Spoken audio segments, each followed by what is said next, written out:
Hi friends, welcome back to Usha's Food World. ഇന്ന് ഞാൻ വന്നിരിക്കുന്നത് പനീർ ടിക്കയുടെ റെസിപ്പിയുമായിട്ടാണ്. കുറച്ച് സമയം കൊണ്ട് തന്നെ വളരെ എളുപ്പത്തിൽ നമുക്കിത് റെഡിയാക്കി എടുക്കാൻ പറ്റും. ഇതിനു മുന്നേ പനീർ റോളിനെ റെസിപ്പി ചെയ്തിട്ടുണ്ടായിരുന്നു. അതുപോലെ തന്നെ പനീർ 65 ആർട്ടിഫിഷ്യൽ കളർ ഇല്ലാത്ത രീതിയിലുള്ള പനീർ 65ന്റെ റെസിപ്പിയാണ് ചെയ്തിട്ടുണ്ടായിരുന്നത്. അത് കാണാത്തവർക്കായി ലിങ്ക് താഴെ ഡിസ്ക്രിപ്ഷൻ ബോക്സിൽ കൊടുത്തേക്കാം.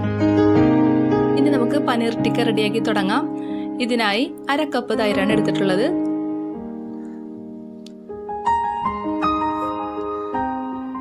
അതിലേക്ക് 1/2 ടീസ്പൂൺ മഞ്ഞൾപ്പൊടി, 1 ടീസ്പൂൺ കാശ്മീരി മുളക് പൊടി, 1/4 ടീസ്പൂൺ നല്ല ജീരകം പൊടിച്ചത്.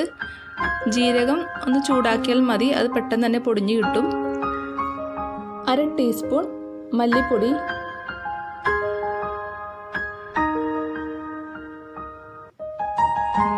1/2 ടീസ്പൂൺ ഗരം മസാല, അയമോദകം 1 നുള്ള്. ഇത് താല്പര്യമില്ലാത്തവർ ചേർക്കണ്ട, പക്ഷെ ഇതിനൊരു പ്രത്യേക ഫ്ലേവറാണ്, അതുകൊണ്ടാണ് ചേർക്കുന്നത്. 2 ടീസ്പൂൺ വെജിറ്റബിൾ ഓയിൽ. ഇതിലേക്ക് വെളിച്ചെണ്ണ ചേർക്കരുത്, വെജിറ്റബിൾ ഓയിലാണ് ചേർക്കേണ്ടത്. 2 ടീസ്പൂൺ ജിഞ്ചർ ഗാർലിക് പേസ്റ്റ്. വെളുത്തുള്ളിയും ഇഞ്ചിയും സമം എടുത്തിട്ട് വേണം ജിഞ്ചർ ഗാർലിക് പേസ്റ്റ് റെഡിയാക്കി എടുക്കാൻ. ഇനി ഇതിലേക്ക് ആവശ്യത്തിന് ഉപ്പ് ചേർത്ത് കൊടുക്കാം. 1 ടീസ്പൂൺ നാരങ്ങ നീര്,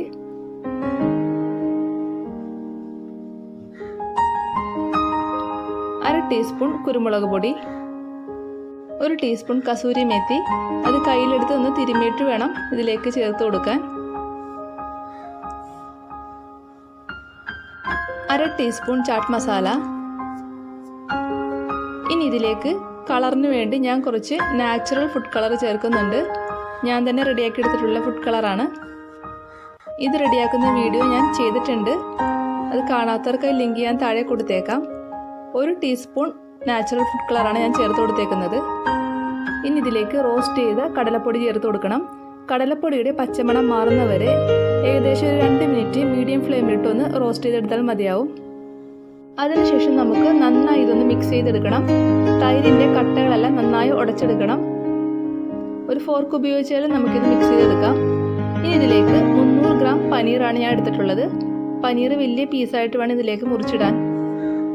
ഇനി ഇതിലേക്ക് ഇട്ട് കൊടുക്കാൻ വേണ്ടി ക്യാപ്സിക്കം, തക്കാളി, സവാള എന്നിവയെല്ലാം വലിയ പീസാക്കി അരിഞ്ഞിട്ട് ഞാൻ ഇട്ട് കൊടുക്കുന്നുണ്ട്.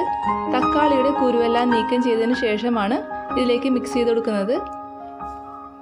തക്കാളി താല്പര്യമില്ലെങ്കിൽ ചേർത്ത് കൊടുക്കണ്ട, അല്ലെങ്കിൽ അതിന് പകരമായിട്ട് ചുവന്ന ക്യാപ്സിക്കം ആയാലും ചേർത്ത് കൊടുത്താൽ മതി.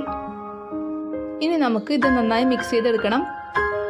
പനീറും വെജിറ്റബിൾസും ഒന്നും ഉടഞ്ഞു പോകാത്ത രീതിയിൽ വേണം മിക്സ് ചെയ്തെടുക്കാൻ. അതിനുശേഷം ഇതൊരു 1/2 മണിക്കൂർ സമയം നമുക്ക് റെഫ്രിജറേറ്റ് ചെയ്യാൻ വേണ്ടി വെക്കണം. ഇപ്പോൾ 1/2 മണിക്കൂർ കഴിഞ്ഞിട്ടുണ്ട്. ഒരു പ്രാവശ്യം കൂടി നമുക്കിതൊന്ന് മിക്സ് ചെയ്തെടുക്കാം. അതിനുശേഷം നമുക്കിതൊരു സ്ക്യൂവറിലേക്ക് കയറ്റണം.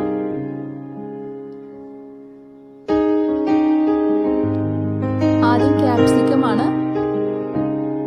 രണ്ടാമത് സവാള, പിന്നീട് തക്കാളി, ലാസ്റ്റ് പനീർ. ഈ ഒരു ഓർഡറിലാണ് ഞാനിപ്പോൾ വെച്ചിരിക്കുന്നത്. നമുക്ക് ഇഷ്ടമുള്ള രീതിയിൽ ഇത് വെക്കാം. ഒരു സ്ക്യൂവറിൽ 2 പനീറാണ് ഞാനിപ്പോൾ വെച്ചിട്ടുള്ളത്. സ്ക്യൂവർ ഉപയോഗിക്കുന്നതിന് മുമ്പ് കുറച്ച് സമയം വെള്ളത്തിൽ കുതിർത്താൽ നന്നായിരിക്കും. ഇനി നമുക്കൊരു പാൻ ചൂടാക്കി അതിലേക്ക് 1 ടീസ്പൂൺ വെജിറ്റബിൾ ഓയിൽ ഒഴിച്ചു കൊടുക്കാം. ഓയിൽ എല്ലാ വശത്തേക്കും സ്പ്രെഡ് ചെയ്യണം. പാൻ നന്നായി ചൂടായതിനു ശേഷം ഇതിലേക്ക് റെഡിയാക്കി വെച്ചിരിക്കുന്ന ടിക്ക നമുക്കെടുത്ത് വെക്കാം. ഈ സമയം സ്റ്റൗ ലോ ഫ്ലെയിമിൽ വേണം വയ്ക്കാൻ. ഒരു വശം മൊരിഞ്ഞതിന് ശേഷം നമുക്ക് മറ്റൊരു സൈഡിലേക്ക് ഇത് തിരിച്ചു വെച്ച് കൊടുക്കണം.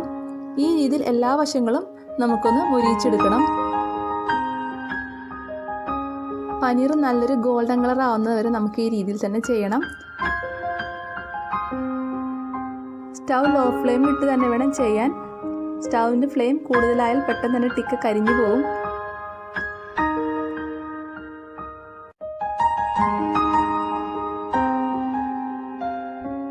വേണമെങ്കിൽ നമുക്ക് ഈ സമയം ഇതിലേക്ക് കുറച്ച് ഓയിലും കൂടി ഇട്ട് കൊടുക്കാം.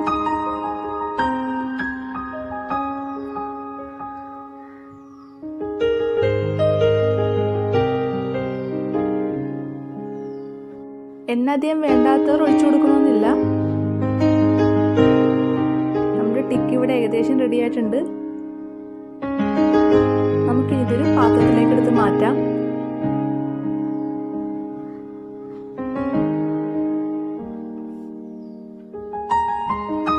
ഈ രീതിയിൽ ബാക്കിയുള്ള ടിക്കകൾ നമുക്ക് റെഡിയാക്കി എടുക്കണം.